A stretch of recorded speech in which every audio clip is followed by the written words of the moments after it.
¿Qué tal amigos? Sean ustedes bienvenidos a este su programa Antioquia TI, donde estamos haciendo un recuento de lo que ha sido la informática y la tecnología en Antioquia, una historia que inspira el futuro y que está apoyado por grandes marcas como la Cámara de Comercio de Medellín para Antioquia, la Universidad de AFID, Prasma, el Clúster de Negocios Digitales y MBM Ingeniería de Software y el Media Partner, que es nuestro programa de televisión Negocios en tu Mundo. Me da muchísimo gusto saludar a nuestro invitado de hoy, que es Rubén Cadavid. Rubén es uno de los protagonistas de esta historia de Antioquia TI, ha estado en nuestro territorio hace ya muchos años y su último cargo estuvo al frente del clúster que tiene que ver con estos temas en la ciudad de Medellín y en el área metropolitana y para Antioquia. Así que Rubén, bienvenido, ¿cómo estás? Juan Carlos, pues, hombre, muchas gracias por la invitación. Un placer estar hoy compartiendo con todos ustedes. Bueno, Rubén, yo creo que empecemos por contar esa historia, o sea, cómo Rubén Cadavid llega al tema tecnológico y antes nos podemos doblar un poquitico, bueno, Rubén Cadavid, ¿de dónde es? ¿De dónde es su familia? ¿Dónde crece? Y bueno, y finalmente, ¿cómo llega al tema TI? Gracias, Juan Carlos. Bueno, si me remonto a mi época de estudiante, pues yo soy egresado de la Universidad de AFIT de Ingeniería de Sistemas en 1900, en el 2003, perdón, se me olvidó ya la fecha, 1983. Fui de la tercera promoción de egresados de la universidad. El año entrante cumplimos 40 años precisamente de egresados. Yo diría, Juan, que durante 17 años estuve trabajando en empresas interesantes, en los cargos de dirección, pero también fui programador, analista, administrador de base de datos, o sea, pasé por casi todos los cargos, diría yo. Arranqué en interconexión eléctrica como unos 8 años, luego pasé al grupo Sura por 2 años y luego al grupo Corona por otros 8 años. En el año 2000, después de montar el Y2K, el famoso Y2K con Corona, que quedamos exhaustos, pues tomé la decisión de irme a estudiar inicialmente inglés en Estados Unidos. Me fui para la ciudad de Atlanta y allá tomé la decisión de quedarme para estudiar una maestría, es un MBA básicamente, y viví por en total unos 10 años en la ciudad de Atlanta. Tuve oportunidad de trabajar mucho, trabajé más que todo independiente como consultor con el mercado hispano en el sureste de los Estados Unidos. O sea, teníamos clientes no solamente en Georgia, Atlanta, Atlanta capital, Georgia estado, sino que en las Carolinas teníamos algunos clientes eventualmente. Ese trabajo fue muy enriquecedor, muy diferente al que hice acá, porque era allá más asesor de pequeña y mediana empresa, de los, digamos, del mercado, sobre todo hispano, no exclusivamente hispanos, pero sobre todo hispano. ¿Qué pasó? Ustedes saben que en el 2008 hubo la crisis económica en el mundo, sobre todo por el tema de los créditos de propiedad, de expropiedades, y eso fue una gran crisis, pues no solamente en Europa, sino en toda América, particularmente en Estados Unidos fue también muy compleja. Y generalmente cuando hay esas crisis, son crisis que golpean muy fuerte a los inmigrantes. Eso golpeó bastante a los inmigrantes. Muchos de ellos son empresarios e incluso son ilegales. Entonces, esos son los que principalmente sufren cuando el gobierno empieza a ayudar y no ayuda a estas empresas. Entonces, una gran crisis en el sector de empresas del mercado hispano que duró más de 2 años. En el 2010 yo aún estaba allá y por alguna razón alguien me recomendó, un empresario acá me recomendó para el cargo de director del clúster TI de la Cámara de Comercio de Medellín. Yo de alguna manera ya estaba relacionado haciendo algunos negocios desde Medellín porque vendía servicios en los Estados Unidos en alianza con algunas empresas acá, como tuve oportunidad de trabajar con Ceiba y algo con Intergrupo también en ese entonces. Entonces estaba viniendo, yendo y viniendo y en una de esas idas y venidas me ofrecieron pues, la oportunidad de trabajar con la cámara, me pareció interesante.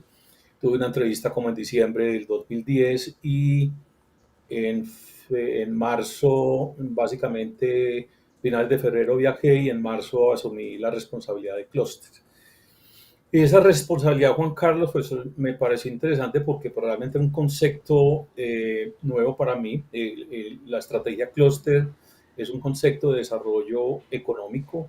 Generalmente, aunque hay iniciativas privadas, hay iniciativas públicas, también hay iniciativas público-privadas y el caso de Medellín siempre ha sido una alianza muy fuerte entre, sobre todo, el gobierno municipal y, digamos, las instituciones y las empresas relacionadas con las industrias. ¿Por qué hablo con las industrias? Porque una estrategia que comenzó más o menos Juan, yo diría que en 2006 más o menos, en el gobierno de Fajardo, como alcalde de Medellín, se impulsaron tres clústeres. Los primeros que surgieron fueron el de energía, el de construcción y el de textil moda. Fueron esos se crearon y había potencialmente la creación de otros tres. Cuando yo ingresé en el 2000, comienzos del 2011, ya existían esos tres clústeres y se había acabado de crear el de turismo, el otro es el de salud precisamente y faltaba el de tecnología, que lo consideraban más que una industria fuerte en ese entonces. Yo diría, era una industria que estaba más o menos consolidada, pero sin ser demasiado fuerte, pero se consideraba una industria de soporte muy importante para las otras industrias. Entonces, básicamente por eso, digamos, se planteó la posibilidad de crear ese clúster, se creó. Nuestro primer consejo asesor fue un consejo asesor bastante interesante. Acordémonos que en 2010-2011 también surge Ruta N. Ahora vamos a hablar un poquito de eso porque en este proceso tenemos que hablar del concepto de innovación de ciudad, indiscutiblemente, y la evolución que ha habido en ese sentido desde ese entonces. Entonces, arrancamos con un consejo asesor, pues yo diría que muy interesante en ese entonces. Cuando eso se le dio mucha promoción, se recuerdan a la posibilidad que Hewlett Packard viniera a Medellín, muy de la mano de la iniciativa de Ruta N. Entonces tuvimos a Luz María Mesa por Hewlett Packard, eh, Elkin Echeverry por Compurredes en ese entonces, Darío Solórzano por Intergrupo, Elkin Medina por MBM, Juan José Mejía por Ilimitada, William Restrepo por Ceiba. Entonces era un muy buen consejo asesor de apoyo para orientar, digamos, las directrices del clúster en ese entonces. Hay que entender que Cluster como una estrategia de desarrollo económico, el objetivo es cómo la industria se empodera, se potencia, digamos, se desarrolla en sus capacidades, se orienta posiblemente a un mercado más amplio, internacional, etcétera, a través de la institucionalidad y la colaboración. Entonces, el concepto de clúster nace como un concepto fundamentalmente de crecimiento sectorial en una región. Siempre el foco de un clúster es la región porque se fundamenta realmente en lo que son las capacidades y, digamos, la cultura, las capacidades que tiene las vocaciones que tiene una región. Entonces, hablamos de esos clústeres para la región de Medellín y el Valle de Aburrá fundamentalmente. Eh, Arrancamos tratando de dar una orientación. Se me olvidó alguien, Luis Alberto Sánchez de UNE también fue parte del Consejo Asesor. Eh, Surge entonces, digamos, el movimiento alrededor de Ruta N como el tema de innovación. Digamos que una experiencia muy rica porque tuve toda la oportunidad de todo el ciclo de Ruta N hasta el año, yo diría, pasado o antepasado, pues tener conocimiento de la evolución y participar en algunas iniciativas desde Ruta N. Como anécdota, les cuento un poco. Ruta N nació en el edificio de EPM, el actual, y eran tres personas, básicamente. Su primer director fue Juan Pablo Ortega. Hoy es un inversionista emprendedor. Y de ahí fueron tomando, perdón, empezó Andrés, se me olvida el nombre de Andrés, el que él es director de Parque del Emprendimiento, y luego Juan Pablo Ortega. Luego vinieron otros dos y tres directores. En ese proceso, digamos, se trabajó mucho en tratar de entender eh, cómo abordar este tema de innovación y cómo abordarlo para la ciudad. Yo diría que en esos procesos se cometieron errores. Yo, por ejemplo, decía, trajimos, o a través de Ruta N se trajeron unos expertos internacionales muy valiosos, súper expertos israelíes de tema de innovación, con temas demasiado sofisticados en esa época. Nosotros realmente no teníamos esa cultura de la innovación en nuestro medio empresarial y, digamos, a mí era muy complejo tratar de vender desde la oferta esas capacidades que tenían estas empresas, que tenían mucho para ofrecer, pero nosotros no teníamos como esa capacidad de entender o de asimilar ese conocimiento en ese entonces. Entonces, yo diría que no necesariamente se desperdició, eso fue una inversión importante porque también aprendimos de mucho en la ciudad en el tema de innovación de estas personas, estos expertos israelíes y otros que vinieron de otras partes del mundo. Eh, pero después entendimos que había que empezar de pronto un poco más desde la demanda, cuáles eran nuestras capacidades, cuál era el entendimiento nuestro. Y fue cuando empezamos a llenar los fuentes de la ciudad con el tema de Ruta N y el concepto de innovación. Eso fue otra campaña pues, que fue en algunos casos también muy cuestionada en algún momento, porque algunos decían cuál es la efectividad de poner el tema de innovación para todo el mundo cuando es un tema tan complejo de entender. Sin embargo, hoy ustedes ven que todavía tenemos los avisos de Ruta N en muchos de los puentes, en los rompoy de nuestra ciudad. Eh, ese proceso de todas maneras sirvió porque fue un proceso de evolución. Yo diría, tuve 3 años en Ruta N, en el edificio de Ruta N trabajando. Estuvimos 3 clústeres porque se consideraron las industrias más representativas de la ciudad en ese entonces desde el punto de vista de innovación y eran prácticamente energía, salud y tecnologías de información. Eh, Ahí se impulsaron muchos conceptos, sobre todo temas de emprendimiento, ya empezamos a entender más sobre temas de emprendimiento, temas de inversionistas en temas de emprendimiento, o sea, ustedes saben que hay varios niveles de inversionistas.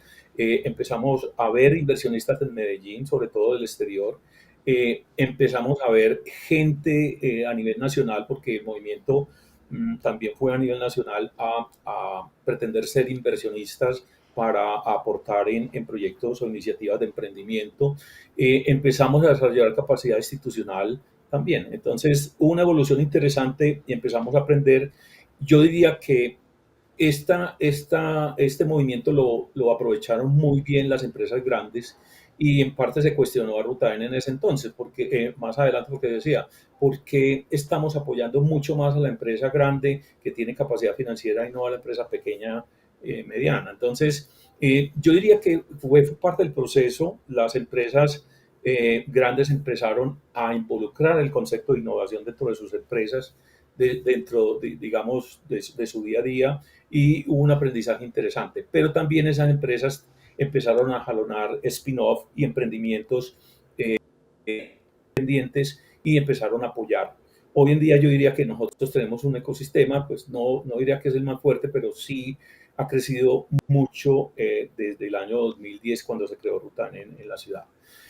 Ahí vale la pena mencionar que algunas empresas de tecnología, yo diría, mi concepto es que son más las que nacieron de ese proceso de capacidad de emprender en empresas de base tecnológica que lo que las empresas inicialmente existentes empezaron a innovar. Yo diría que se trabajó más con el concepto de emprendimientos nuevos de base tecnológica y dentro de eso quiero destacar la labor de Créame y de Liliana en ese entonces, que en paz descanse, en donde realmente a través del liderazgo de Liliana pues se desarrolló mucho la capacidad en alianza contra instituciones como Ruta N, pero otras de nivel nacional.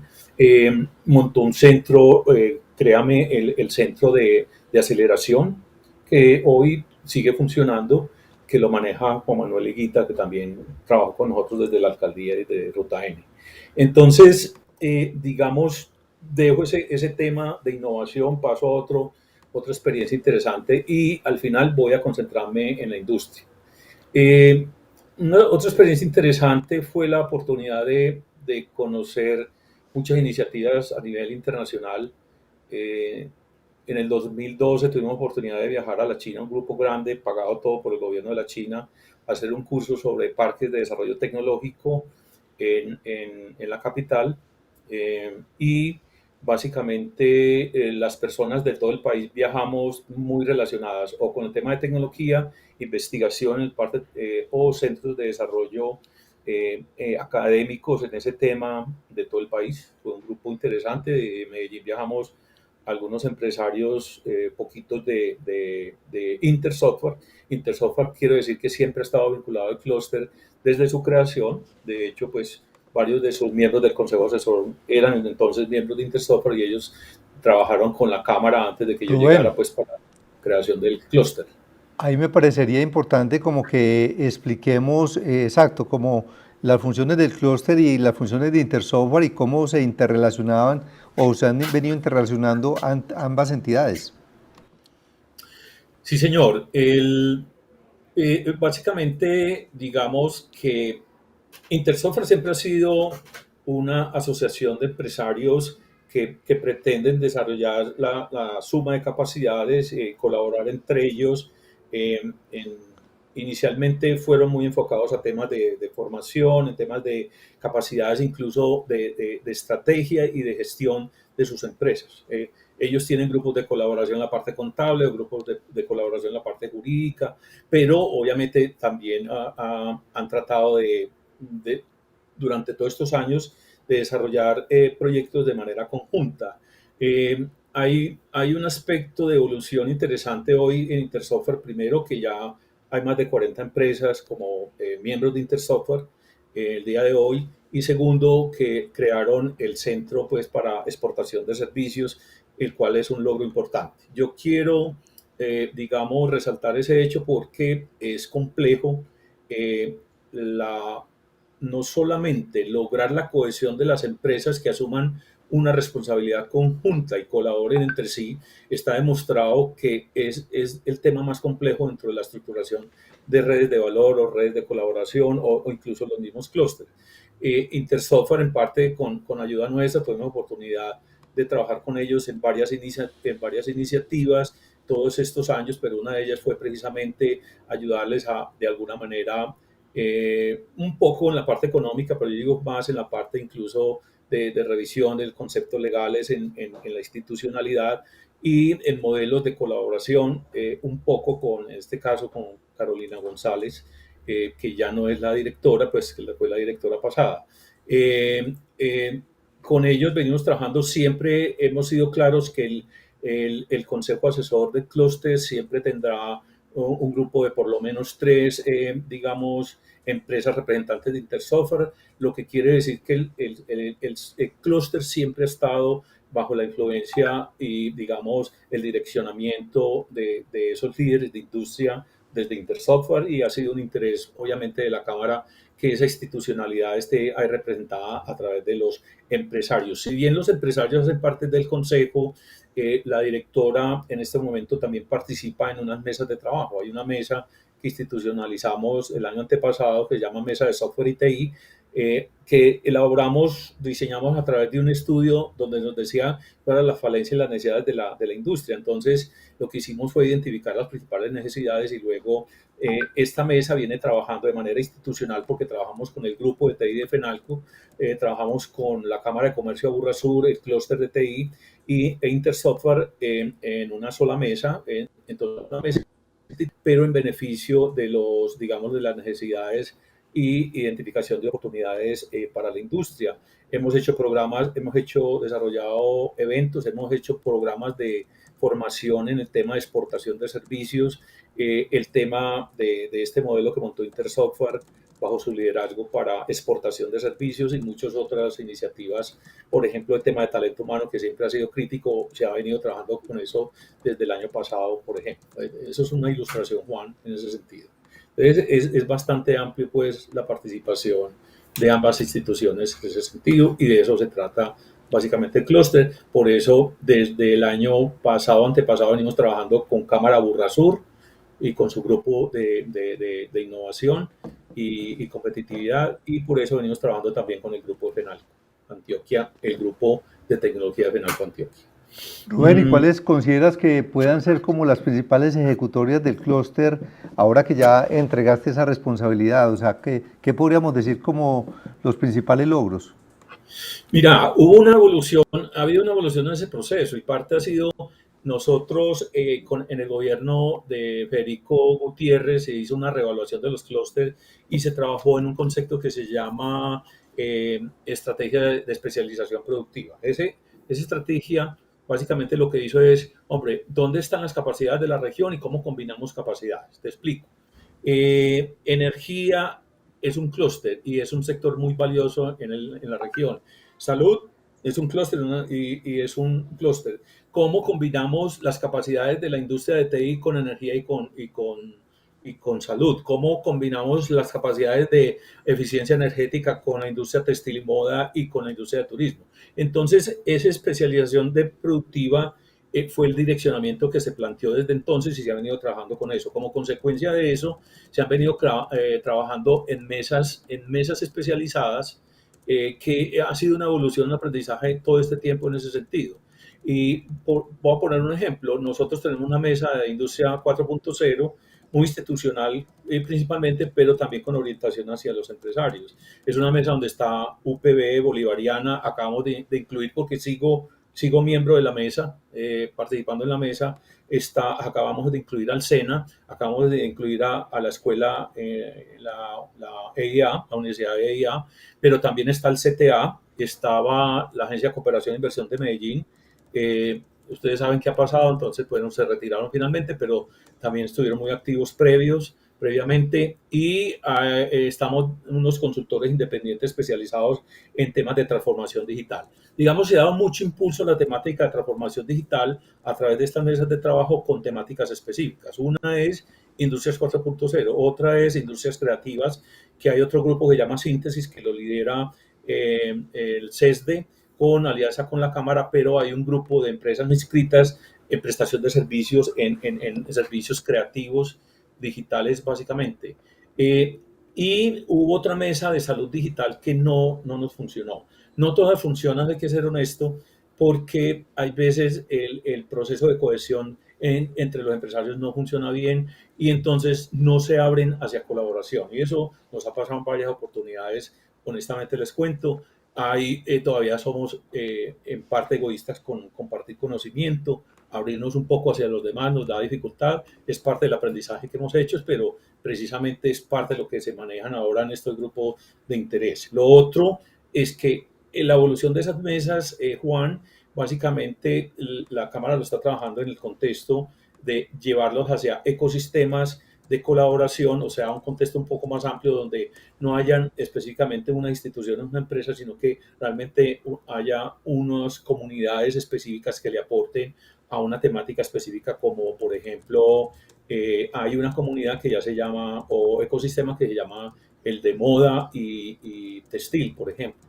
Y hay otra orientada, bueno, al de afiliados cámaras que reúne, digamos, todas las capacidades que tiene la cámara para apoyarlo. Pero la orientación es hacia desarrollar de los clústeres, es desarrollar ese tema. Y yo diría que de alguna manera desde el clúster negocios digitales lideramos ese proceso de ir hacia esos ecosistemas que apenas se están construyendo, hay que reconocerlo. Bueno, eso está muy bien, Rubén. Qué bueno eso. Mira, yo creo que hemos hablado mucho de la historia reciente y mencionaste algo que me parece que sería bueno que ahondáramos, porque hace parte de esta construcción colectiva que estamos haciendo, Sí, y es que señor. mencionaste el Y2K y quisiera, y que te tocó vivirlo de cerca, pues trabajando en una de Mucho. las empresas. Qué bueno que nos cuentes, primero, para quienes están viendo el programa y de pronto no están tan familiarizados con el tema, que nos cuentes de lo que se trató eso en su momento y cómo se vivió en Antioquia. Correcto.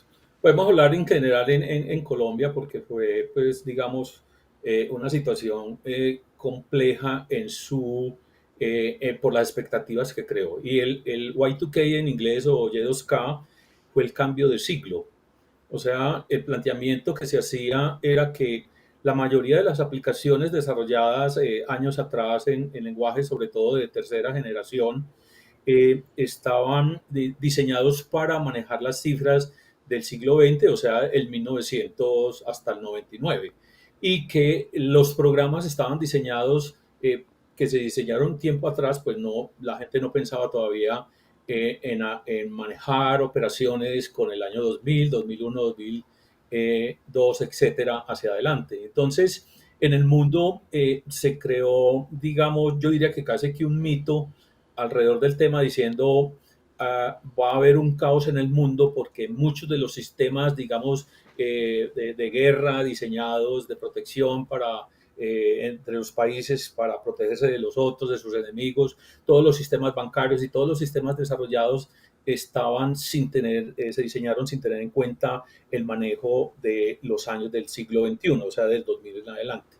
Eh, digamos que se creó entonces una expectativa enorme, yo diría que más de la cuenta, y muchas empresas aprovecharon ese cambio de siglo para cambiar también sus sistemas, precisamente porque se presentaba una oportunidad. En el caso del grupo Corona, pues se tomó una decisión de cambiar precisamente sus sistemas ERP o sistemas para soporte de la operación hacia un paquete americano, y nosotros desde el año 98 veníamos haciendo esa implementación. Entonces teníamos un doble, digamos, una doble preocupación. Primero, la efectividad en la implementación del proyecto, con proyectos complejos, y segundo, el impacto del año 2000 en los programas que estábamos montando. Fue muy curioso porque hubo una expectativa enorme. Nosotros prácticamente en el área de sistemas, áreas de sistemas no dormimos el 31 de diciembre esperando que pasaban, por lo menos el día siguiente hábil del 31, que fue el 2 de enero, esperando qué pasaba con las aplicaciones, y finalmente no pasó absolutamente nada. Yo diría que prácticamente nada. Entonces se creó una expectativa enorme y hubo un estrés muy grande a nivel mundial. Nosotros acá pues básicamente teníamos proveedores nacionales y también locales, y obviamente pues tratamos digamos, de hacer análisis de las implicaciones, pero finalmente tomamos algunos correctivos menores y no pasó nada. Entonces fue interesante, pero muy estresante. Finalmente, Rubén, porque ya el tiempo se nos agotó, ¿cuáles son esos retos grandes que tiene Antioquia en materia de TI? Muy buena pregunta, Juan, y yo digo que hay dos retos, los retos hay que mirarlo desde dos caras, desde la industria que realmente necesita apropiar tecnología, y la industria que provee los servicios para esa apropiación. Yo te diría, voy a empezar con el segundo caso, las empresas nuestras de TI. Mm, yo varias veces he hecho recomendaciones a algunos empresarios diciéndole, hombre, ¿por qué hay veces pienso que no sabemos interactuar con los clientes y no les sabemos vender un proceso de transformación digital? Antes hablamos soluciones, antes de soluciones hablábamos de productos y servicios, antes de productos y servicios hablamos de computadores. Entonces hoy hablamos de transformación de negocios, hoy hablamos de transformación digital.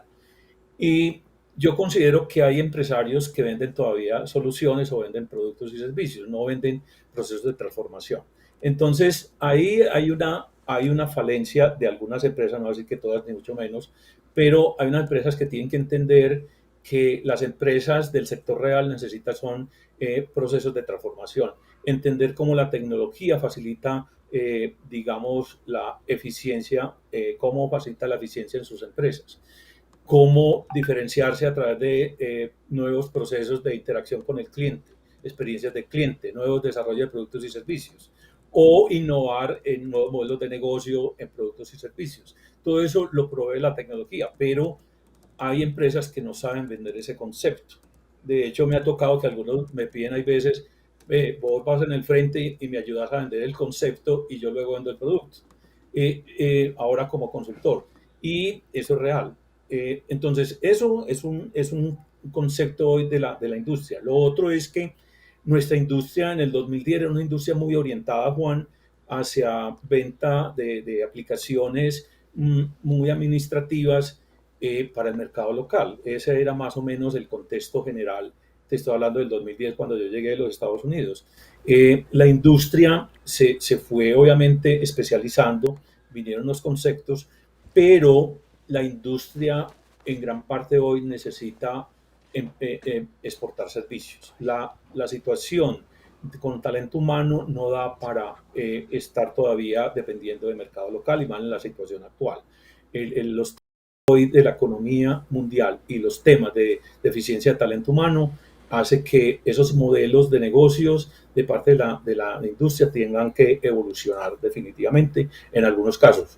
Desde el punto de vista de emprendimiento, tenemos grandes emprendedores desarrollando emprendimientos muy valiosos en mercado de exportación, pero en empresas convencionales todavía le falta. Desde el punto de vista del sector real, es en entender, sobre todo en las empresas medianas, pequeñas y micro, que existen procesos de transformación que la tecnología les ayuda y que deben apoyarse en empresas que sean expertas en su industria para poder transformarse porque realmente se están quedando. Estoy hablando de cualquier tipo de industria, Juan. Rubén, de verdad que muchísimas gracias. Qué gusto haberte tenido con nosotros aquí en este recuento de Antioquia TI. Gracias, Juan Carlos, por la invitación. Espero que haya podido compartir un poquito, porque realmente son muchos temas para Claro que sí. compartir. Bueno, muchísimas gracias. Antioquia TI, una historia que inspira al futuro.